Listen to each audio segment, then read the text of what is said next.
Just when you thought it was safe to go outside. It's the all-new. To the all-new. The Rant with David King.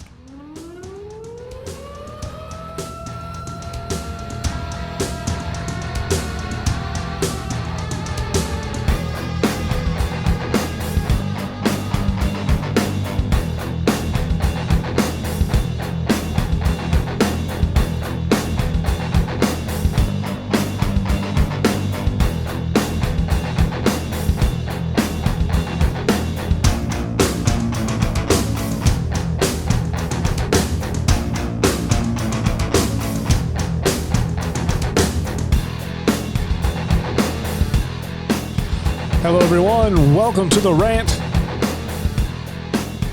I am your host, David King. It is good to be here on this Friday, the 24th of June.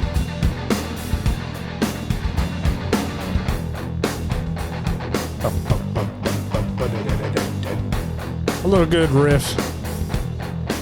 Lots to celebrate today, folks. In case you didn't know.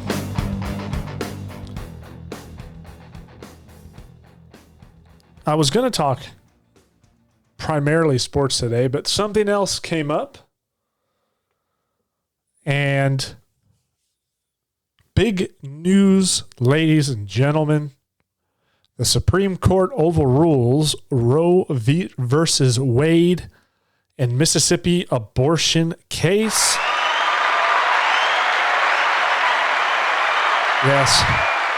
Yes, applause.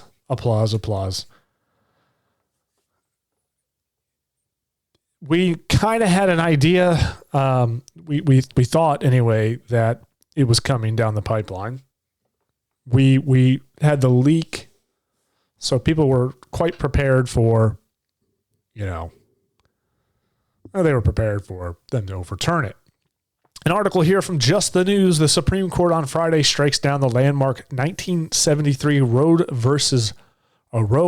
versus Wade case, which for nearly half a century has offered a constitutional protection to a woman's right to an abortion.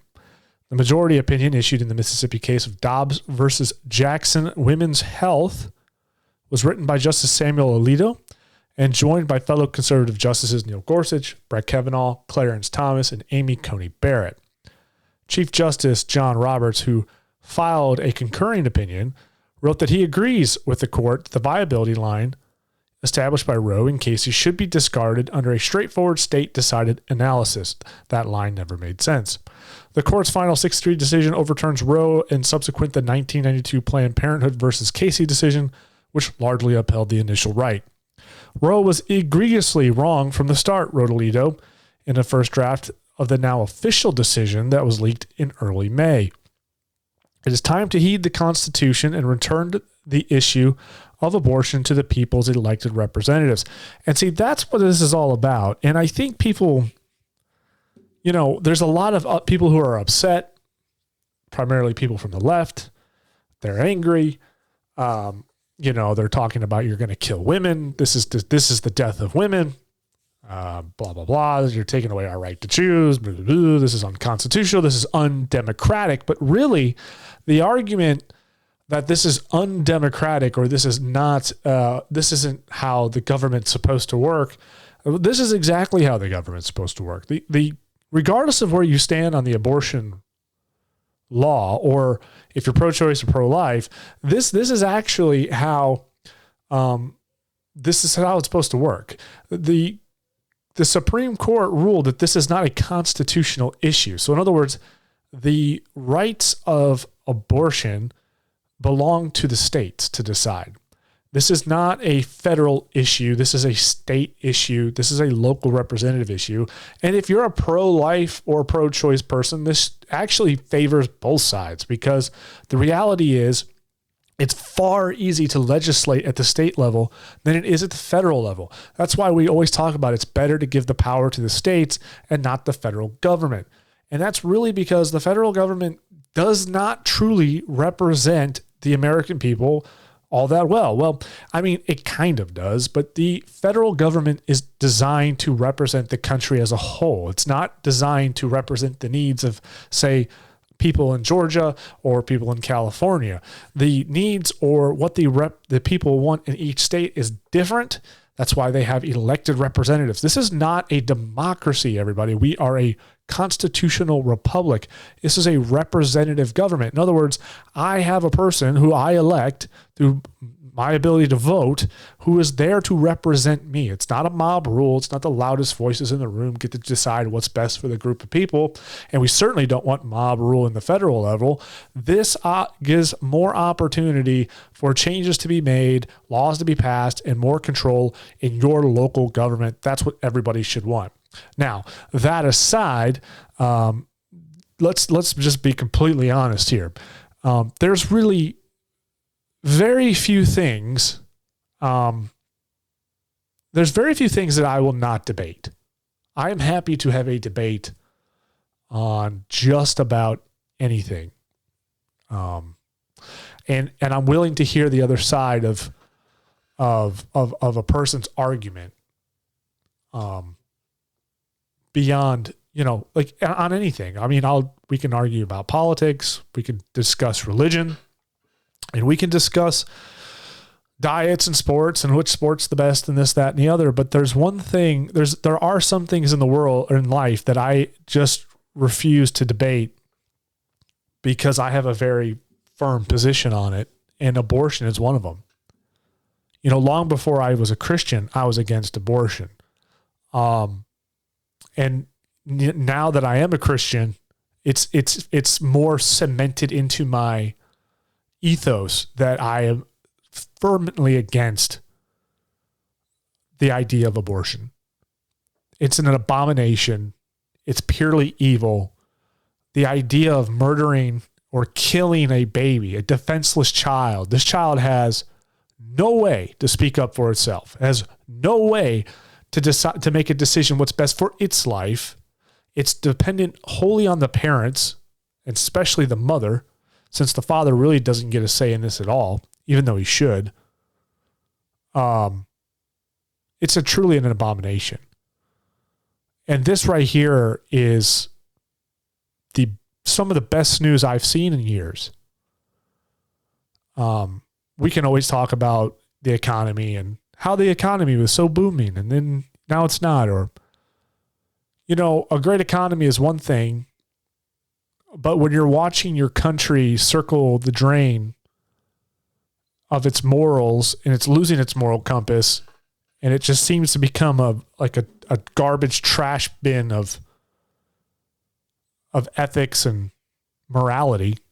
It's lost its morality. And you're watching that day by day, and it breaks your heart.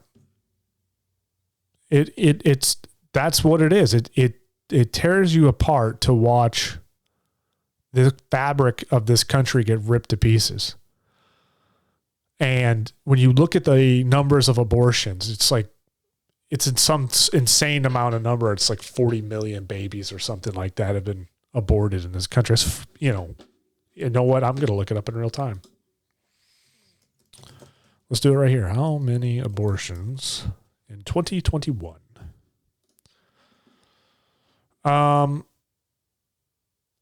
Let's see. This is called live podcasting, folks. So it says here that the Pew Research Center has conducted many surveys about abortion over the years, providing a lens into Americans' view on whether the procedure should be legal, blah, blah, blah, blah. How many abortions are there in the United States each year? An exact answer is hard to come by. Two organizations, the CDC and the Guttemacher Institute, try to measure this. Give me some numbers. Good Lord above. Let's see. Last year reported yearly national total for abortion is 2019. So the agency says there were 629,898 abortions nationally that year. And so I think the 40 million number is like the total amount since it's been legal.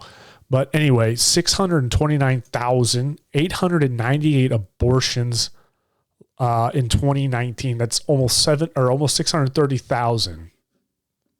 630, folks. That's 630 children who were denied a life.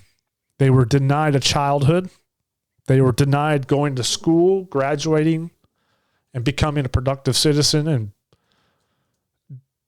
living out whatever the plan was that God had for them.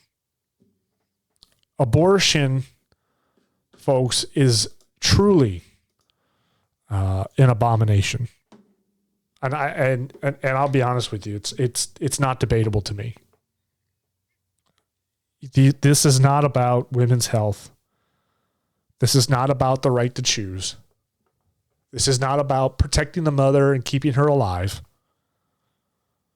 It's just not about that. And you can say what you want, but when you argue with folks who are pro-choice, they'll always start with well, what about incest and rape?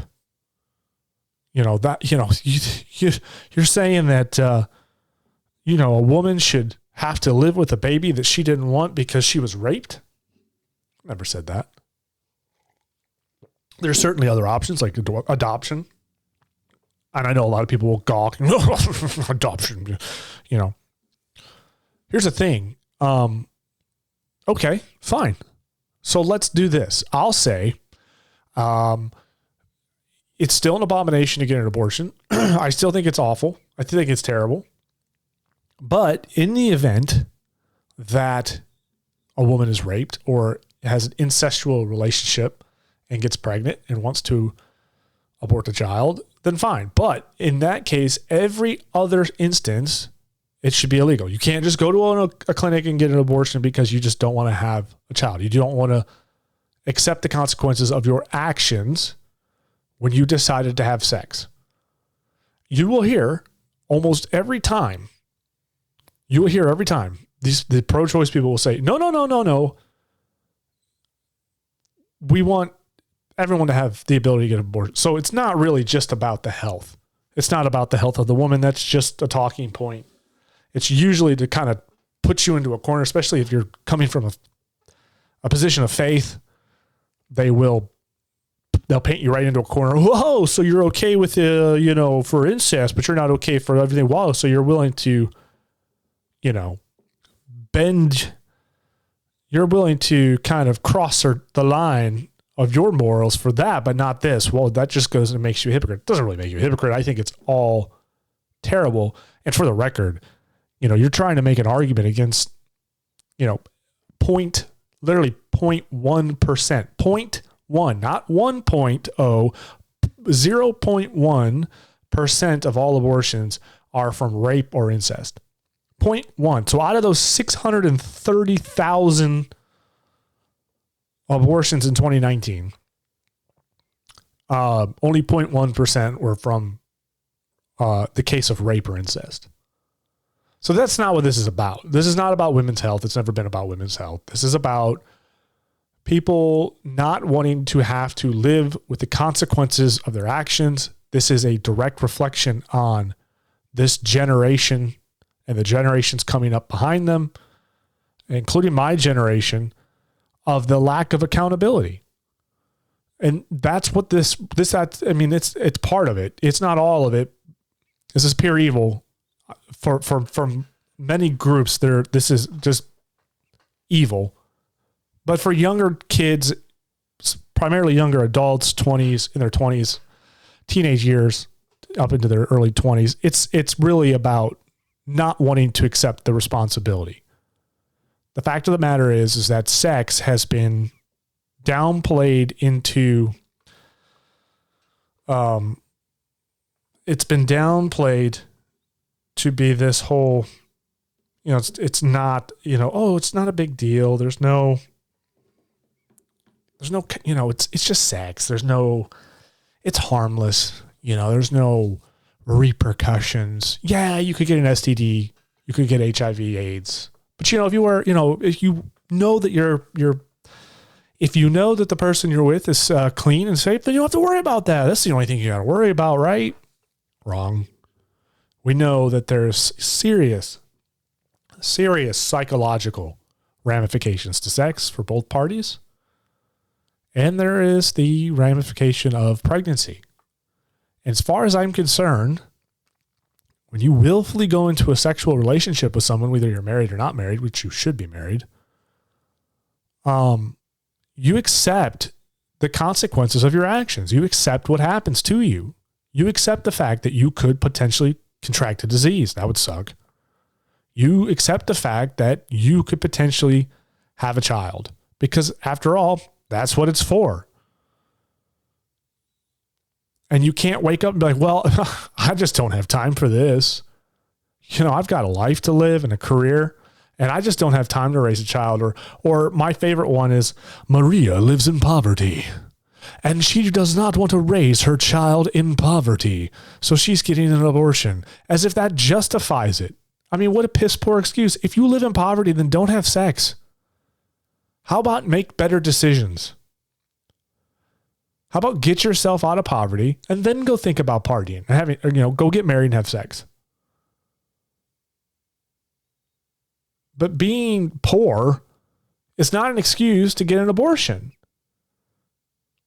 That baby was that child that is inside of you did not decide to be brought into this earth. You brought that child into this earth with your actions. And it is selfish. It is wrong.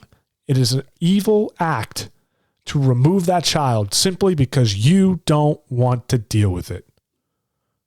We can talk about health. We can talk about, complications with pregnancy where it kills the baby or it could potentially kill the mother. Those are conversations where you can have. And in most cases, this whole overturning of Roe versus Wade is not going to affect those situations. Most states recognize there are complications sometimes with health, and the life of the mother could be affected. And so the decision should, at that point, can be made between the husband and the wife on what they need to do. They need to pray about it. They need to seek God, and they need to make a decision. And that's acceptable. That's not what we're talking about here, though. And they know that. Everybody knows that. And now you see stupid memes of The Handmaid's Tale popping up now as a fictional story. It's just ludicrous. There's no more, the moral compass of this country is so broken. Everyone has turned their back on God. They continue to turn their back on God. There's far fewer Christians in America today than there was 2 years ago. Everybody wants to relate to a fictional story on Netflix or Amazon Prime, but they don't want anything to do with God. And they live their life and they base their morality around those fictional stories, the false history. And they have this chip on their shoulders, anger about it. This whole Handmaid's Tale is developing like this toxic feminism. It's such a weird thing.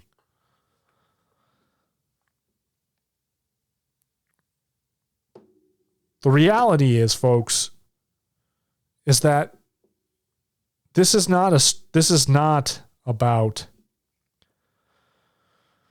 women's health. This is about good versus evil. That is not just a mindless, brainless clump of cells. Well, it's just a fetus. There's a heartbeat. It has its own separate DNA. It is a separate human being inside of you. It requires to be fed. It can hear you speak. It can even react to your speaking. And I don't care if you believe in God or not, because guess what? It doesn't matter what you believe. The truth of the matter is God exists. Jesus walked this earth. He died for our sins. He's coming back. What does that mean? Well, that means this. God tells us in the Bible that before I formed you in the womb, I knew you. And before you were born, I consecrated you. I appointed you the prophet of nations. Jeremiah chapter 1, verse 5. That is why when I became a Christian, I realized this whole thing about abortion was far more than just, arguing about, is it a clump of cells? Is it a fetus? Or is it a human? What is this? No, this is an actual life. And it's a life beyond what you can comprehend, because God tells us that he knew this child inside of you before you ever even could have fathomed it, before it ever appeared. So in other words, before you even did the deed, this child was planned. It has a planned life. God has a purpose for that child. Think about that. 630,000 children were denied God's purpose for them. And you wave your flags and you applaud it.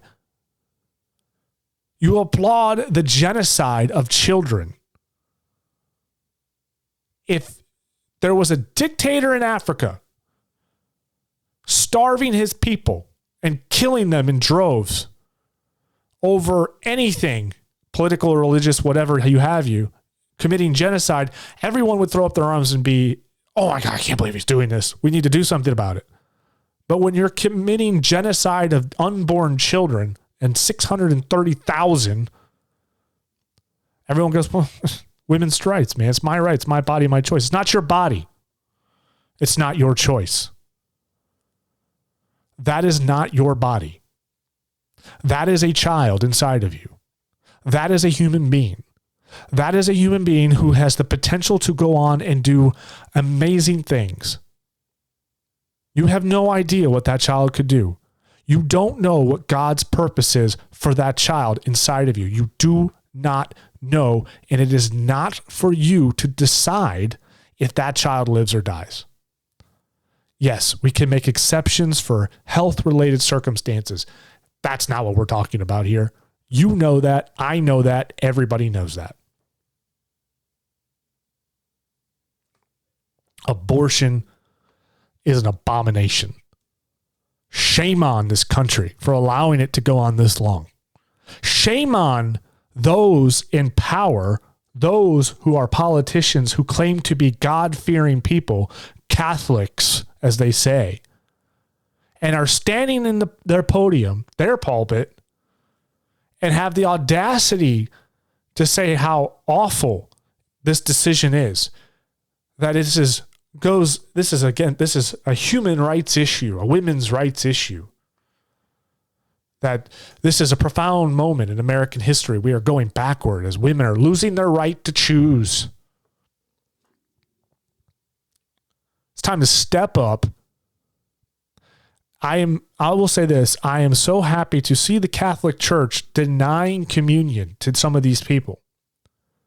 Anybody who knows me knows that I have very strong opinions about the Catholic Church. And that's a whole nother topic, a whole nother day of conversation. But the fact that they are stepping up and saying, no, you don't get to parade around telling people lies and celebrating such atrocious sin. You do not get to do that and come in here and accept communion. And those of you who are of the faith understand why communion is so important and why it is such a serious thing. And that anyone who would accept communion who is living in willful sin, they are not to accept communion. If you are someone who is living a willfully sinful life, you know what you're doing is wrong. And you are not repenting. You are not to take communion. Period. And it's good that they're stepping up and doing that. And I know a lot of people don't like it. They get all up in arms. Who are they to deny her? Who are you? First of all, who are they to deny these people communion? Who are you to sit there and say to us, you can't deny her communion? That's not your decision. Actually, it is his decision, because that decision is based off what God tells us in the Bible. Who are you, ye of little faith or no faith, to tell us what God wants? What would God have us do? You don't know God. You don't even know who he is. You don't know what he even has to say. You have casted him out of your life, and you have championed the evil one and everything that he stands for. And then you have the audacity to wag your finger at us when we try to hold our own accountable. No. You don't get a seat at this table. You want a seat at this table? Open up your Bible, find Jesus. But until that day comes, you don't get to tell us how to operate. This is not about what I want. This is not about what that bishop in San Francisco wants. This isn't about that. This has nothing to do with the church. This has everything to do with what God is telling us, what God speaks to us, what we are to abide by. Are we perfect? No. Do we make mistakes? Yes. Am I a sinner? Absolutely. The difference is I go out of my way not to do it. I don't champion it. I don't try to pat myself on the back or others on the back when they're doing it. I repent as much and as often as possible.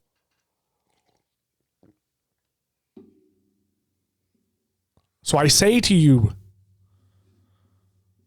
all of you, this is a step finally in the right direction. We have to get the morality of this country back on track. It won't matter what the price of gas is. It will not matter how much inflation we have. If this country continues to lose its way and further itself from God, it will crumble. The roof, the walls, and the foundation will all implode on itself, folks. You don't need to take my word for it. You can look at history and you can see it. When nations begin to fall down the path of evil, they don't last very long. God wipes them off the earth. He has a very, very good track record of dealing with very evil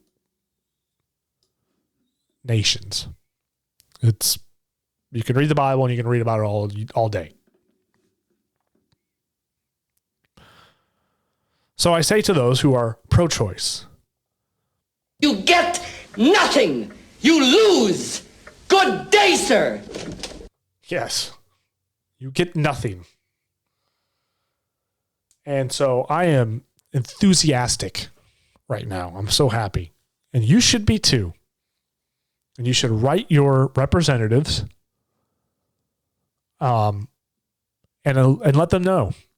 If you're, and I will say this too, for all those Christians, you need to have a conversation with your family. You need to have a conversation. You reach out to your deacons, your pastor, and talk about your safety. There has been threats made. There's already been attacks on churches. There's been attacks on pro-life institutions. So these people are relentless. They are not good people. They're evil people. They are hell-bent on chaos. That is their purpose. They are simply pure chaos, and they will not hesitate to try to hurt you, slander you. They're very much capable of a lot of things. So have those conversations with those around you and your family, your loved ones, and just let everyone know just to be very careful. Every church should have a plan this weekend for security. If you work in a nonprofit pro-life facility, you probably should have a conversation with the person who runs it and have a plan for security there as well. It's unfortunately, we have to say that because it's already happening. It's right now it's 11 o'clock at night on Friday. I'm sure the news is covering anything that could potentially be happening right now. I don't know. but they're anticipating riots and protests. And like I said earlier today, there was already an attack. There were already several attacks, firebombs on churches and whatnot. So if you are listening to this, make sure you have that conversation. On to lighter news, because this is what I was originally going to talk about. I wasn't going to talk about Roe versus Wade.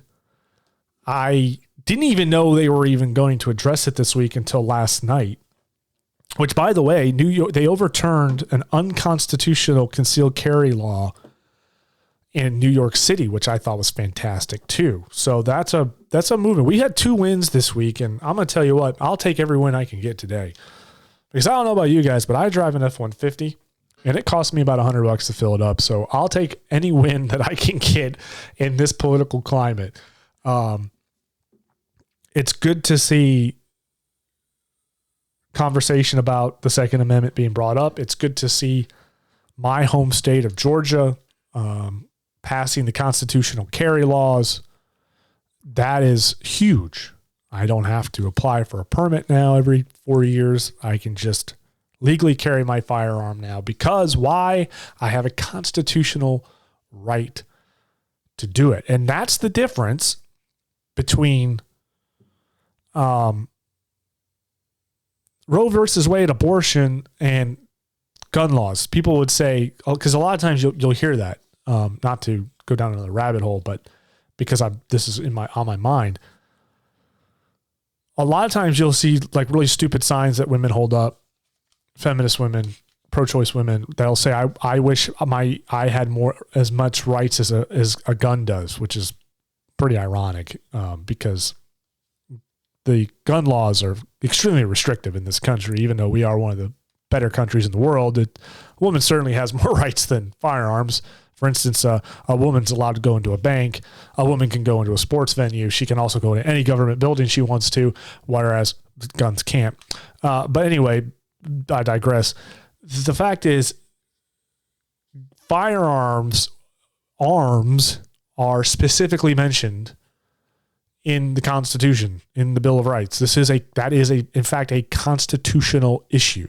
Second Amendment. It is part of your rights as an individual that cannot be infringed upon. So that is a constitutional issue, and that is why I believe the Supreme Court has jurisdiction to go look at these laws and say, you can't do that, that's unconstitutional, and strike it down. And I think it was a huge win that they did that in New York City. We need more good guys with guns in this country. We have a lot now. We need more. And the reason why is because good guys with guns are the ones that protect our children. They protect our families. They protect themselves. They are the ones that stop bad people from doing bad things. If you haven't had a chance to listen to the Second Amendment podcast that I posted a little while back, I would recommend it. I thought it was pretty good. I tried to cover as much as I could in terms of guns and Second Amendment. That's a debate that I will have with anybody. I will debate gun laws and Second Amendment all day. I've gotten pretty good at it. I feel like that is one that I could strongly go into at any point and just hammer the points home. But anyway, onto the other stuff I was going to talk about. This was going to be a sports podcast today. We're going to talk about sports. Yeah. But like I said, we got a little distracted with the news of Roe versus Wade. So I don't know about you guys, but I love golf. Golf is one of my favorite sports to play. I started playing it at a young age. And I just really enjoy it. I'm one of the people who like golf so much I can watch it on television. I actually really, really, really enjoy watching golf on TV. I'm a big fan of the majors. Those are the fun ones to watch. Obviously, I tune into the Masters every year because, well, it's the Masters and I live in Georgia, and that's kind of a big deal for us, you know. I got to go to the Masters this year, and it was awesome. If you ever have a chance to go to the Masters, I recommend it because it's truly a unique experience. And it's such a beautiful golf course. Oh my gosh. I've never seen such a pristine golf course in my life. Words just don't describe it, folks. It's just that simple. And so one of the big things, and it's been making the news, is this new, I call it LIV golf tournament, but it's the LIV golf tournament. LIV Golf is what it's called. It's a new tour that is headed up by the CEO is Greg Norman, pro golfer. He has started this in conjunction with a few other people, and one of the big backers for LIV Golf is Saudi Arabia. That is their major sponsor, if you will. In fact, Saudi Arabia has now dedicated $2 billion to this tournament. So they're pretty serious about it. Clearly, $2 billion is a lot of money. It's not really a whole lot of money to Saudis because they've got billions upon billions of dollars to spend on just about anything because they've got all that oil money. And that has struck up a lot of controversy. And I find it really interesting because when I heard about this LIV Golf Tour, the first thing I thought of was, okay, cool, whatever. It's another golf tournament, and what's the big deal? And then I started hearing about the PGA Tour was at the time making threats to players of you can't go play there. If you do, there will be consequences, blah, blah, blah. You had, was it Jim Acostas or what's his name? But you had plenty of pundits on the TV and the radio who were talking about how, LIV is accepted. This isn't about, competition. This isn't about, anything other than the fact that who is giving them their money. It's blood money. They called it blood money. And they were criticizing Greg Norman and Phil Nicholson because Phil was the first big kind of proponent of it. He opened his mouth early on it, talking about how he's leaving the tour to go to play LIV Golf. And everyone says, this the biggest hang up is the money, where it's coming from. And in so many ways, I can understand that. I can be sympathetic to that view, right? You could say, okay, yeah, it's Saudi money. We know who the Saudis are. We know what they've done. We know where that money comes from, sometimes where that money goes to.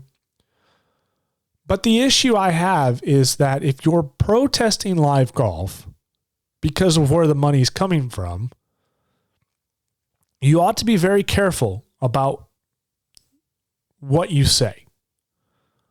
Because the reality is, and this goes beyond golf, this is almost every major sport and corporation. And Greg Norman pointed this out, and then I did a little follow-up research, which it's true.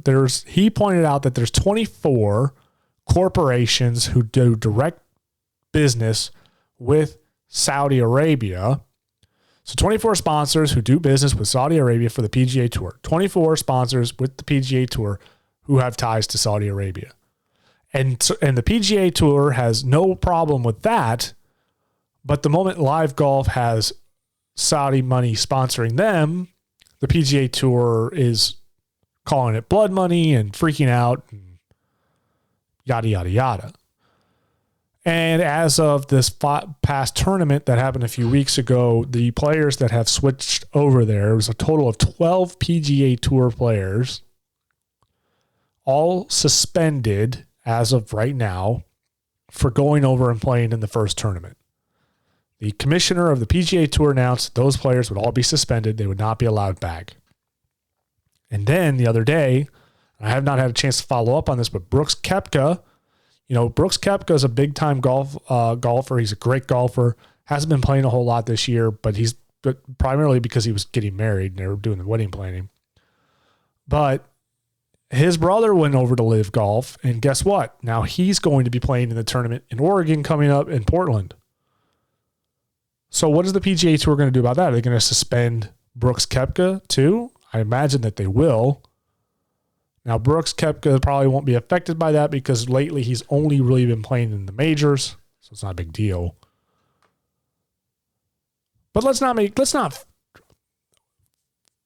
when I did my follow-up research to that comment from Greg Norman about the 24 corporations that do business with Saudi Arabia who sponsor the PGA Tour, I looked it up, and it only took me about 2 minutes because I got the list of the PGA sponsors. And one of the big sponsors for the PGA is Pepsi. Well, Pepsi has, not only do they do business in Saudi Arabia, they have an entire division. In other words, they have a building that heads up their Middle East division in Saudi Arabia. Much like you would have like a European division. So you can have something to control over the European side. You have the America, the EU, they literally have headquarters in Saudi Arabia. So does other companies. And Cadillac sells cars in Saudi Arabia, and they have a big deal with the PGA. And again, that's the big argument, right? We're talking about blood money. I don't care. Here's the thing. I think here's my thing. This is what I'll say. I think it's unfortunate that Greg Norman has to go to Saudis to get the money that it takes to compete against the PGA.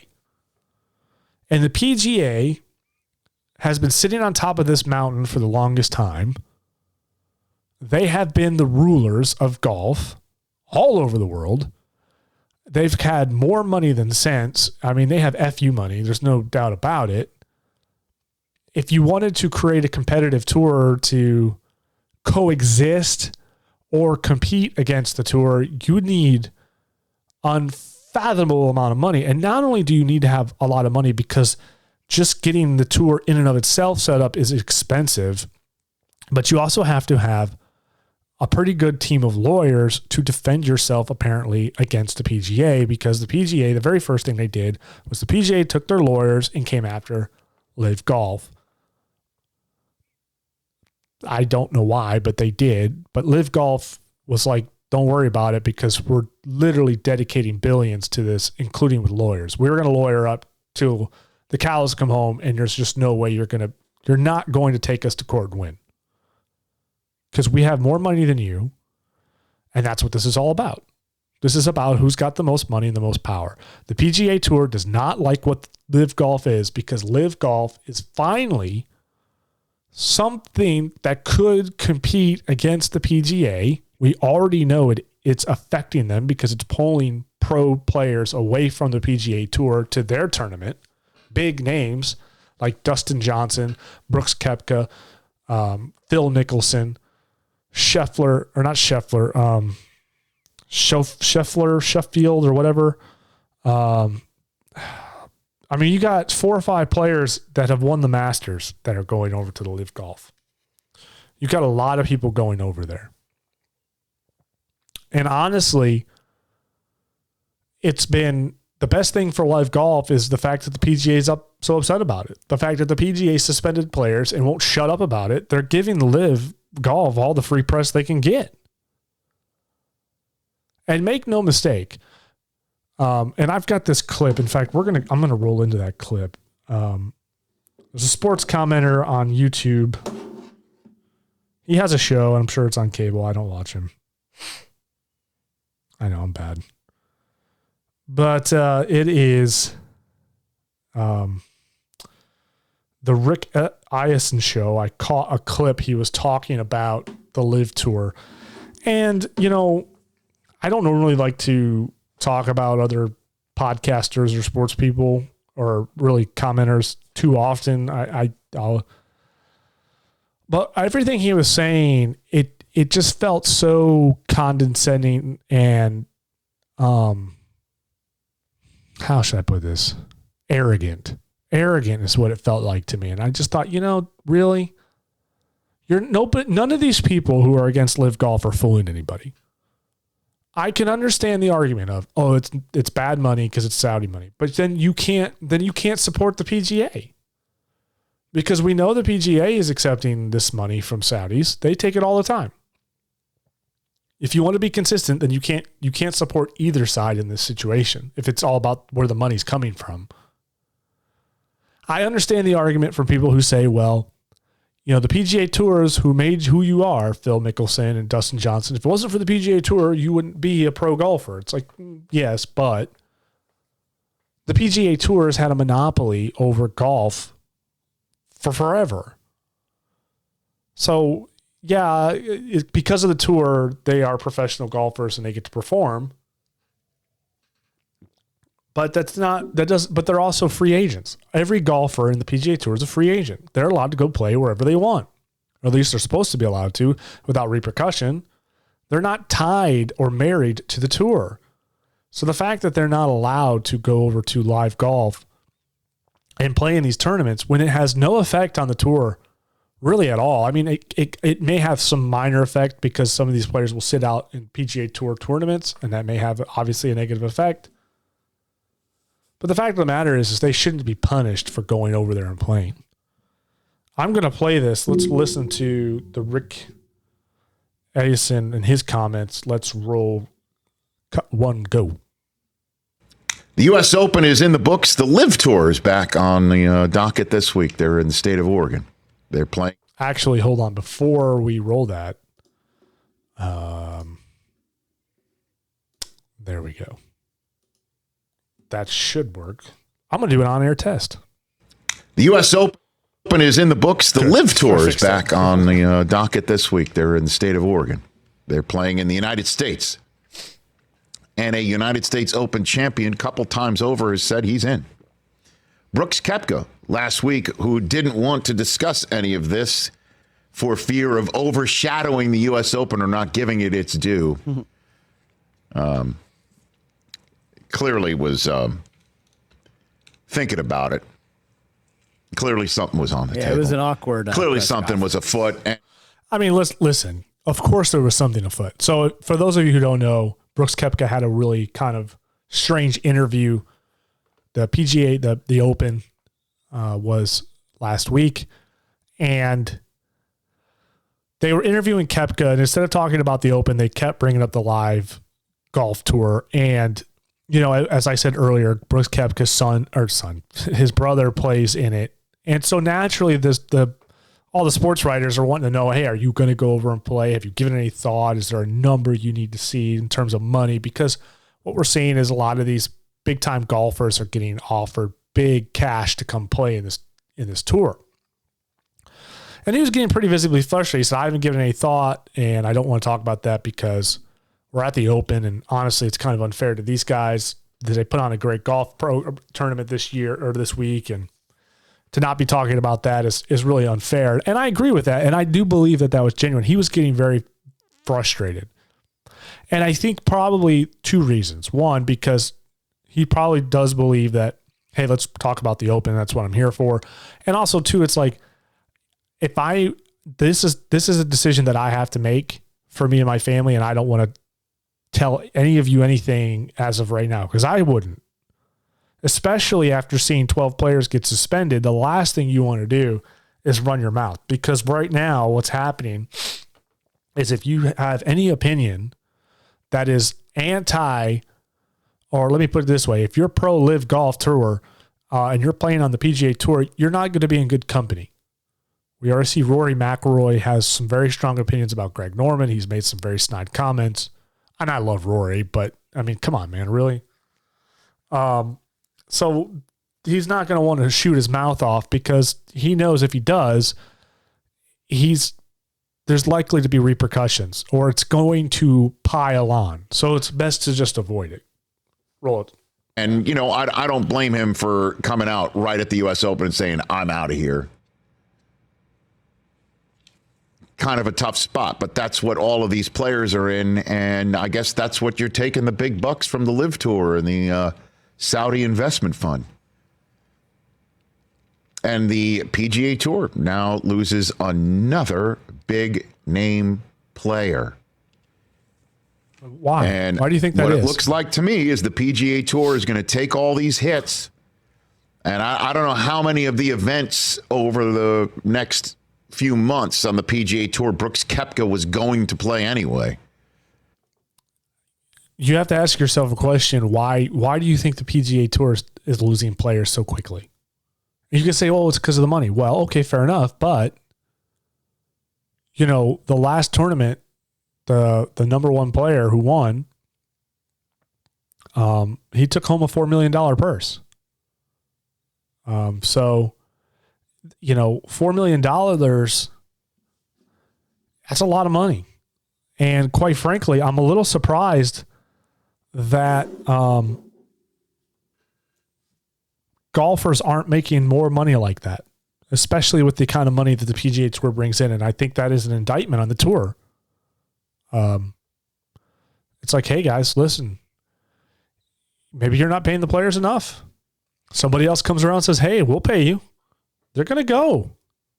He was supposed to play this week at the Travelers. There you go. The LIV Tour in Oregon is on the 30th. Okay. It's next week. Next So week. he's supposed to play. He's still on the docket. And the PGA Tour didn't actually suspend any of the guys. Until they took a shot in it. Right. So Brooks might still play this week in Connecticut at the Travelers. We don't know. Well, he hasn't made any announcement. This was just a report from Right. From the worldwide leader in sports. Wild. I am not going to sit here and say these guys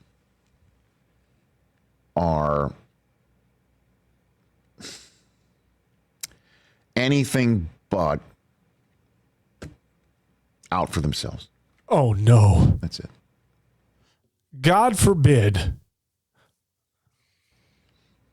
I mean, an insane amount of money is being put on the table, and I would proffer to say anybody who's out there would have to think real hard before saying no about it.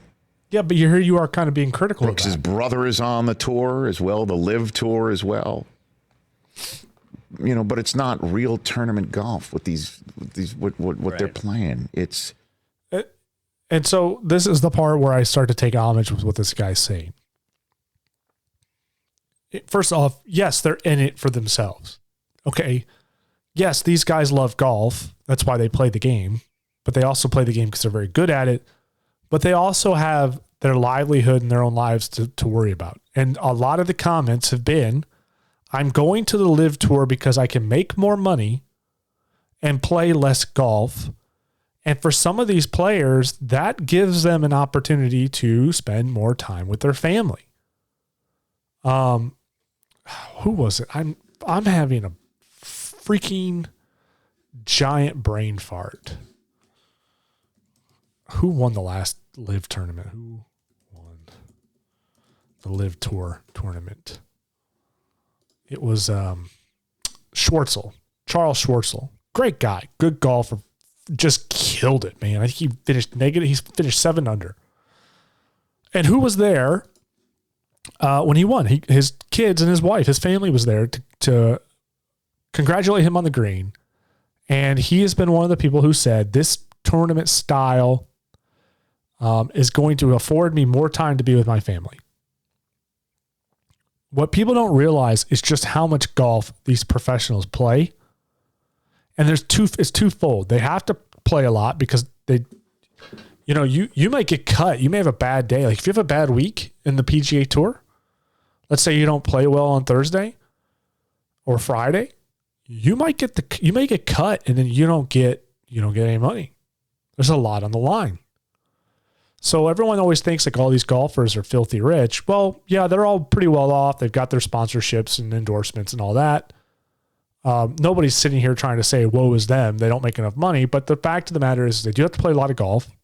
They have to play a lot of golf because they need to be competitive for sure. But they also have to play a lot of golf so they can try to win the money that they want to try to win because it's a professional sport. You hope to make the big bucks. You also need to earn the points for the tour. But these guys have said, the money is for sure. I mean, who wouldn't, dead last won $120,000. Played the worst game of his life, 24 over par or something like that. So I get it. I'm going to keep rolling. It's 54 holes. It's a shotgun start. There is no cut. It's an exhibition tour, and I guess that will be something that the LIV Tour will bristle about being an exhibition tour, but that's what it is because there's no history to it. Okay, so first of all, there's nothing wrong with a shotgun start. There's nothing wrong with it being an exhibition tour. Even Greg Norman has said they polled the fans. This is some of the things the fans have been asking for, which is team-based golf, exhibition-style golf. So people want this. And the whole argument, well, there's no history to this. It's like, well, no kidding, dude. Like, the PGA Tour, the PGA has been around for decades. Like I said, they've been on top of their mountain for forever. They've been sitting up there cozy, getting fat. And nobody has ever been able to challenge them because nobody's ever had the money or the ability or the infrastructure to do it. And now someone has, and now you can see what's going on is the PGA doesn't like it. The talking heads don't like it. Some do. Most don't. A lot of them are speaking up against it for the sake of the PGA. But of course there's no history. You got to build history. You don't just start something that has a rich legacy. It has to start from something. So that's just a stupid point. And even if they do it for 5 years, in the history of the LIV Tour, there hasn't been a single player that's missed a cut. There's no pressure. There's no pressure except, not playing well. You're not going to see anybody snap a club in half and throw it. Because if they did, there's more money where that came from in order to replace it on the spot. There's no intensity to it. There will never be any intensity to it. It'll just be a fun tour for these guys to go around and cash insane checks that none of the fans of golf can actually relate to. So, first of all, the fact that you would say that there's no intensity because nobody can get cut, that is absurd on its face because these guys still want to win, and they want to win the big money. I'm going to tell you right now, Dustin Johnson doesn't want to win $100,000. Justin Johnson wants the $4 million purse. And that argument kind of slaps the face of all other sports where there isn't an elimination of anything.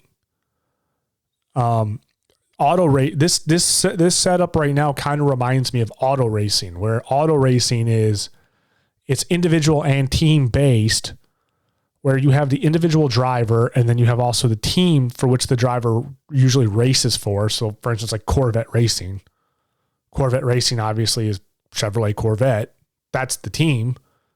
But then you have the individual drivers all competing within the same series, earn their own points to win the championship. And it's exciting because everybody wants to win, but they're all winning for different reasons. And that's kind of what I was expecting to see. And I think that's where they're going to go with live golf. So you have teams, and he's going to get to that here in a minute, which is, it's stupid. It's ridiculous. To say that there's not going to be any intensity or competitiveness to it, it's just absurd on its face. These are competitive guys. They all want to win. They're all going to play knockout, drag out golf. I watched the live golf tournament highlights. It felt like I was watching a PGA Tour game. It just had different logos, different setup. Yeah, it was a shotgun start. That was different. Something to get used to. Different graphics, different points going up on the board for different reasons, but the competitiveness was still there. All these guys are trying to win. And the argument of, oh, these guys are just playing so they can cash big checks that that fans can't relate to. Well, let me ask you this: if you do golf, and honestly, period, if you love football or basketball or any sport, fans don't relate to the money or anything that these PGA players do. There's nothing I relate to with Rory McIlroy other than we both enjoy the same sport. How is it that when he cashes a $1 million purse if he wins a tournament, I don't relate to that. No fan relates to that. So that argument doesn't even make sense. But these are the arguments these people are making against this tournament. It almost feels like you're just being negative about it for the sake of being negative. Like, okay, we know what camp you're in. You know what I mean? Fans don't relate to golf. Fans don't relate to the PGA Tour because of the money or the amount of money or how or whatever it is. And I think golf is very unique because it's, you know, it's different than other sports. I think people who watch golf on TV and enjoy watching golf or going to a golf game, they're all generally people who play golf. So, you know, and that's one of the reasons why they can sit there, like at least especially for me, I can sit there and watch a whole round of golf on TV and be excited about it and really get into it. A lot of people say, oh, it's got to be so boring, right? It's like, I'll ask, do you play golf? No, I don't really play. Well, then you don't understand. You know, football and basketball and hockey and all those sports are far different because they're exciting, they're fast paced, there's a lot going on. And in most cases, people don't, you know, can't just go out and play a regulation match of, you know, football in the middle of the week, you know, whenever they want. But golf is different. Golf is like, it's for anybody. I can literally grab my clubs and go to the local golf course and play around and then go home and watch Rory McIlroy and Phil Mickelson play golf. And I can, that's what I can relate to is what the struggles that they go through on the course is relatable. And I can relate because we both play the same game. I can't relate to Julio Jones because I don't play professional football and I don't play football, period. But I still love to watch football because it's just entertaining. It's different. So there's the relatability is just the game. It's not about purses or competition. It's just watching Tiger Woods hit a bomb and hook this ball around the tree line at 230 yards and stick it to the green. And you just look at that and go, how in the world did he just do that? There's no way I could have ever done that when I was on the course. That's, you know, what it comes down to. Continue.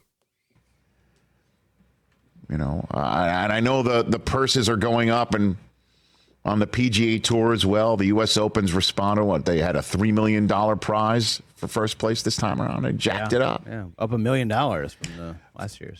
Yeah, but all this is going to do is just serve to take fewer players away from the PGA Tour and put them on a tour that'll be difficult to find with no real stakes to it.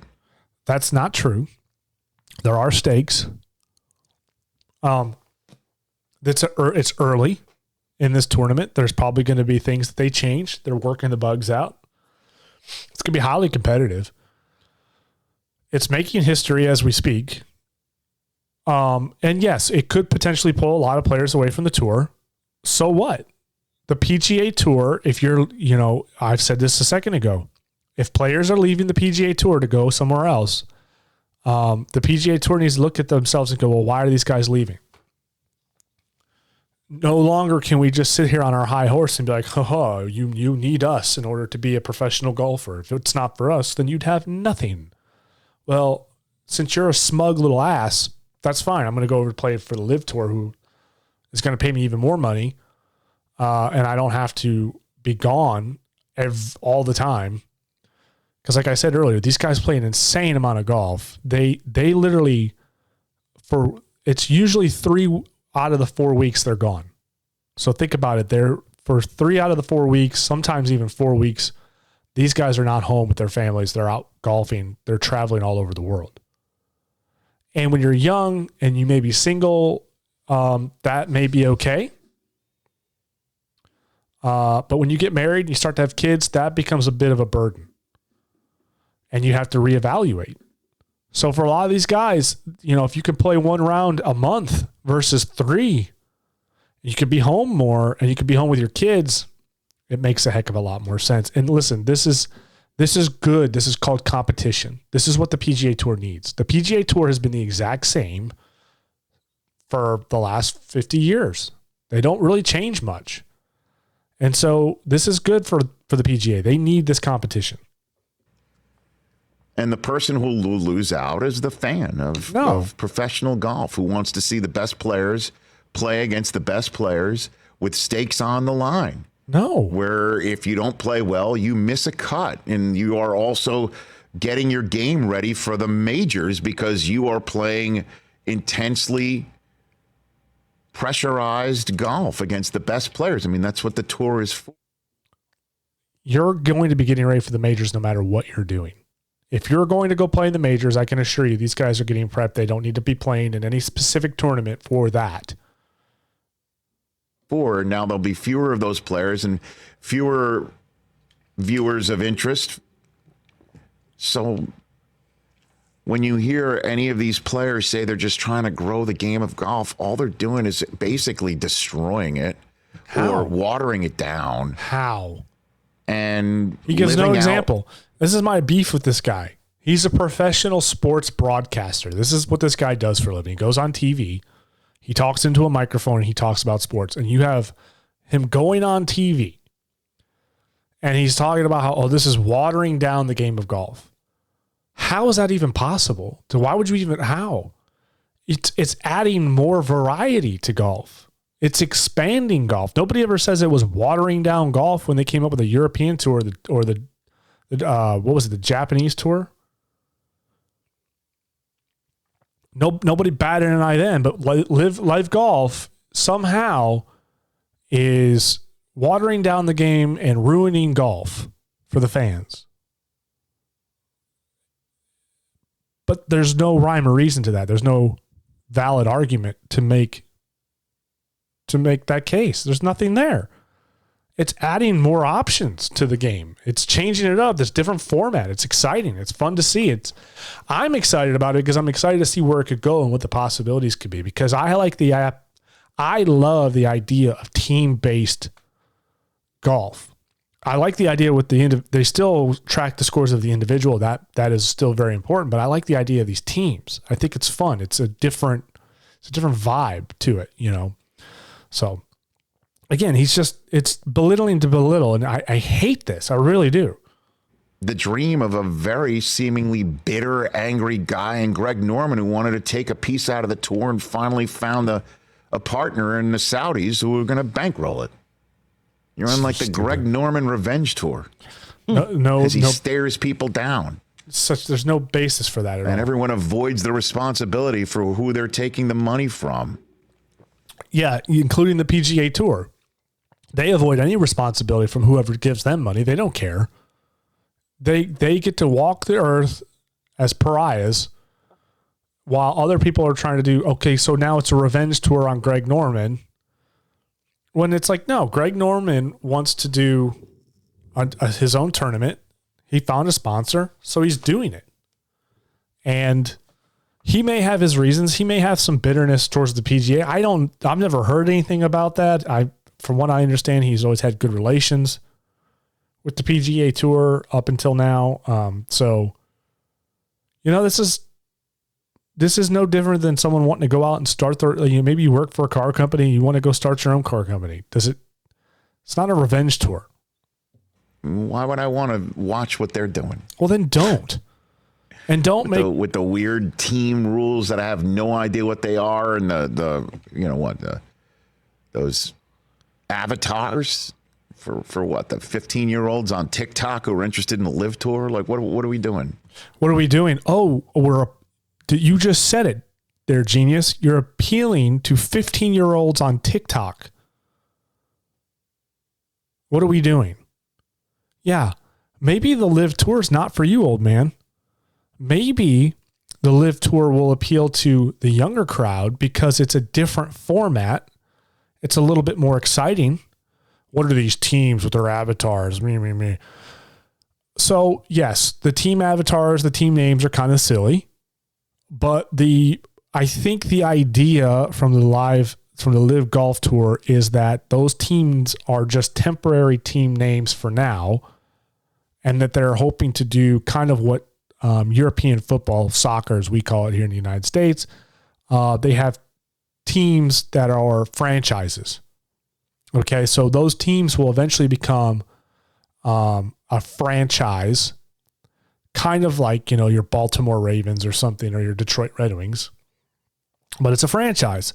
And the idea is these franchises are all competing amongst each other as teams. And so what you could have is team captains, right? And so they would be essentially doing trading. And so they could call up players or maybe a guy's. And here's the competitiveness. He goes, well, there's no cuts. There's nothing there. Well, there will be, because what will happen is if someone's not competing well within the team, they can be cut from that team. And then that team can go out and try to find a free agent golfer who's maybe better, who's going to bring in the score. So, there's a lot to it. There's substance there. And again, it's new. So they're setting it up. These are ideas. Nothing is done overnight. Rome wasn't built in a day. There will be changes for sure. I'm sure they'll alternate rules, or they'll see what works and what doesn't work. They'll pull fans and see what fans are saying. The response overall from fans seemed to be pretty good. There was a lot of people at the tournament at the last one in London, and a lot of viewership on YouTube. About 800,000 views on the final round alone on YouTube. So it's what are you trying to appeal to 15-year-olds? What are we doing here? It's like, yeah, why wouldn't you? That's the future of golf. Do you want golf to survive and thrive? Well, right now, golf is kind of looked at as it's an old man sport, right? A lot of kids aren't interested in golf very much because it's the game that their dad goes and plays with his buddies, and his dad's old, right? This is not interesting. Why is that? Because that's always been the stigma around golf. It's a gentleman's game, There's nothing wrong with that. I'm just saying, this is a way to appeal to other people. And that's good for golf. Because who knows? You have no idea. That 15-year-old on TikTok sees the LIV tournament, loves the teams, gets into golf. Next thing you know, you got another. He could fall in love with the PGA as well. So it's not a bad thing. Competition is good. This is expanding golf. This is not watering it down. So I heard that about Koepka, and I'm like, I guess I'll miss him, and Bay Hill and the Travelers and whatever. I guess you'll miss him. Or you could watch him at the LIV Tour. He doesn't play that much anyway. That's why I was saying. Non-major events, but he's always a fun and compelling watch. Of course. In the majors when he's healthy. This year, he really hasn't been healthy and hasn't been competing that well in the majors. But so they make the tour, they get their name, they get their fame, and they get their history making career, and then bail when somebody waves a bigger check at him. Yeah, and what's funny is this happens in all other sports. Guys will bail on teams, guys will go to different franchises, they'll go to they'll even go to different leagues. You see this stuff in sports that go beyond, like the NFL is the NFL, right? There's no real, you've had other leagues like the XFL and everything, blah, blah, blah. But, like in hockey, you have the NHL. That's the big one. But there are huge hockey leagues all throughout the world. These guys are always going into, nobody can bats an eye when they go somewhere else for a bigger payday. The Canadian Football League or something, nobody cares. But for some reason, this is a big deal. It's out of nowhere, suddenly now, a player acting out in his best interests and going and getting a bigger payday is suddenly a cardinal sin. It's hilarious because I wonder if this gentleman here, I'm seeing his show on YouTube. I really don't know if Rick, whatever. I don't know if is a YouTube show or not, but let's face it. Let's say it is a YouTube show. If NBC Sports calls you up and says, we want to give you your own show, we're going to give you a $10 million deal. What would you say? You probably at least entertain it. You probably go do it, right? Is that a problem that you took a better deal somewhere else? No. And yet these guys look at the LIV tour, they've weighed their options, and they said, this is better for me. And yet now they're being chastised for it. And they're free agents. That's the whole thing. They are not contractually obligated to anybody. And that's why I don't understand why they're making a big deal about this. I guess that's free agency. I guess that's, again, what a lot of us would do. Yeah. So, I understand it's their choice. So then why are you complaining about and it? they've made it. But just don't give me the we're growing the game of golf thing. That's not what you're doing. Yeah, no. What you're doing is you're acting out Cash grab. somebody's revenge tour. Is No, really what it is. It's not at all what it is. And he's getting his piece, man, because they are getting big name players. I guess Kevin Van Valkenburg, our friend from ESPN who called in a couple weeks ago, says the Saudis are putting up $2 billion. They've got a pool of $2 billion to spend. Yep. Yes, they do. There's no competing with that. No, there was no competing with the PGA Tour either. Make no mistake. This is one giant going after another giant, essentially. So what you have is kind of like this would be like complaining that Elon Musk is, going after Jeff Bezos, right? It's like, well, yeah, because nobody else, like you and I aren't going after Jeff Bezos. We can't compete with Amazon, because we don't have the money or the infrastructure or the power to do it. But, if Elon wanted to, he certainly could. And that's what it takes in order to have a competitive golf tournament, in order to say, I want to start a golf tour. Like, I want to do a tour. Well, the only way anybody's ever going to watch this thing is if I have some big names attached to it. Well, the only way I'm going to get these big names like Phil Mickelson and Dustin Johnson to come over and play is I got to incentivize them to come play. Well, what's going to incentivize them? Hey, guys, fewer tournaments, more money. Okay. That may not have worked, and it hasn't worked for every player. Other players are like, no, I want to stay on the PGA Tour. Well, good for you. I applaud it. I think it's great that Rory wants to stay with the PGA. But I don't think it's less than admirable because the other guys are leaving. It's like, no, this is weird to me. It really is weird to me to see the reaction from the media.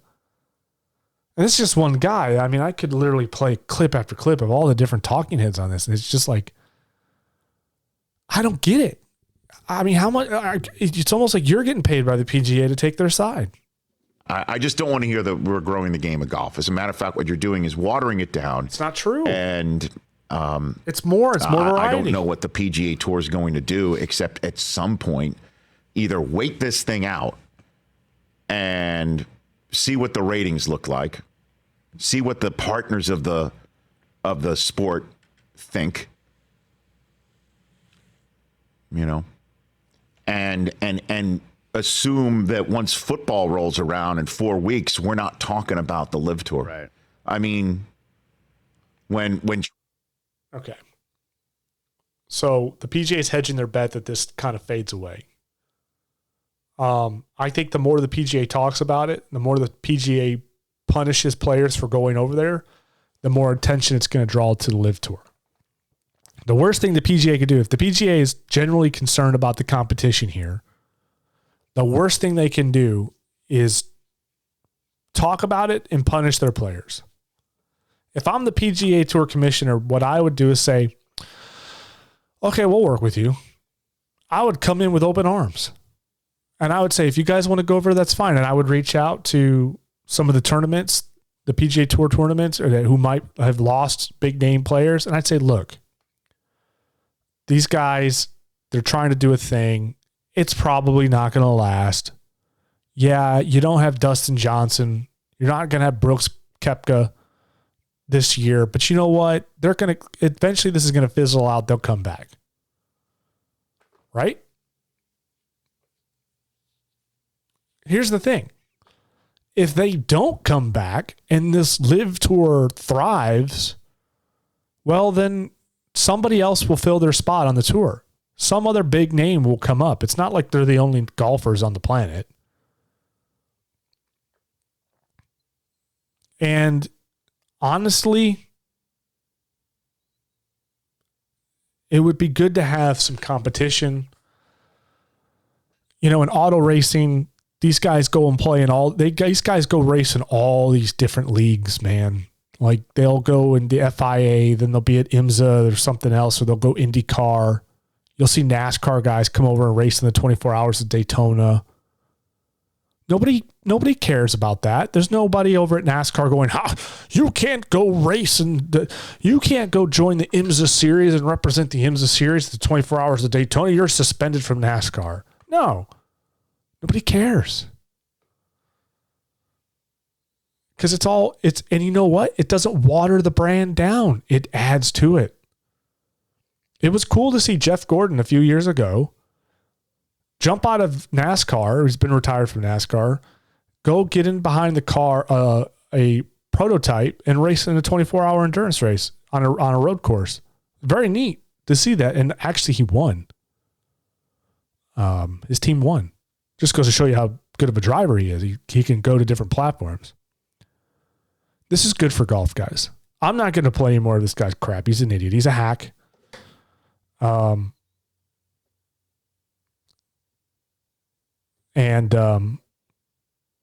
Yeah, this is an example. The reason why I played this for you guys is so this is an example of the tomfoolery going on in the sports media, and all it's doing is fueling marketing for the LIV Tour. It's just helping them out, and there's no rhyme or reason to it. We know what it is. This has nothing to do with blood money. This has everything to do with the competition against the PGA. This is someone who's gotten to the top of the mountain, and the PGA Tour usually kicks those people back down because no one has the ability to keep up with that financially. Well, these people got more money than anyone, and so they're like, no, you ain't going to get us. We're not going anywhere. And we're going to continue to recruit players. And as far as I'm concerned, it's fine by me. And you know what? LIV Golf may last 2 years. It may last 3 years. It may last 5. Who knows? I personally believe that it's very likely that the LIV Tour could go more than 5 years. If they do it right, if they can get this going and get this team system set up right and get the rules right, I think this could really be something special. And I believe it could live cohesively within the PGA Tour and the majors.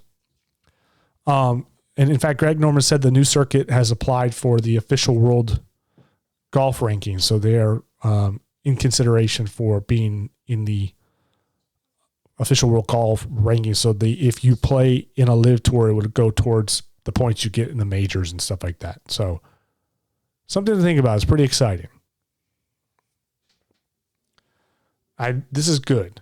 This is not a bad thing. Don't let anybody tell you, oh, blood money. Oh, this is watering down golf. Oh, this is stupid because it appeals to 15-year-old kids who are on TikTok. Yeah, that's your future. Those are the kids you raised, right? The 15-year-old kids, everybody who thinks are obnoxious because they're doing stupid dances in front of their phones. You were raising those kids. You have put those kids on this planet. It's your fault if your kid's an idiot and dances in front of a phone all day. You're the parent. All right. You can be mad at the kid all you want, but the kid's going to do what a kid does. So on that note, folks, I am wrapping it up. We went long today. Lots to talk about with Roe v. Wade and LIV tournament golf. Pretty excited about it. It's more golf. And frankly, there's nothing wrong with more golf, just like there's nothing wrong with more football. We welcome new professional or semi-professional football leagues, basketball leagues, hockey leagues, whatever you want to know. Nobody cares about that, but this, whoa, no, don't you dare. So, I think we can all read between the lines on this one, can't we, folks?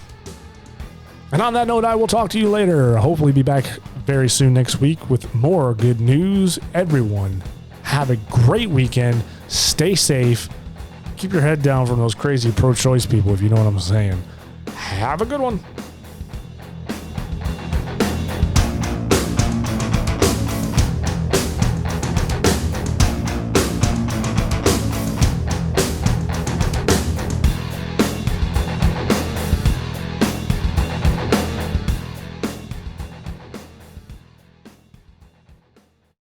Emotional damage.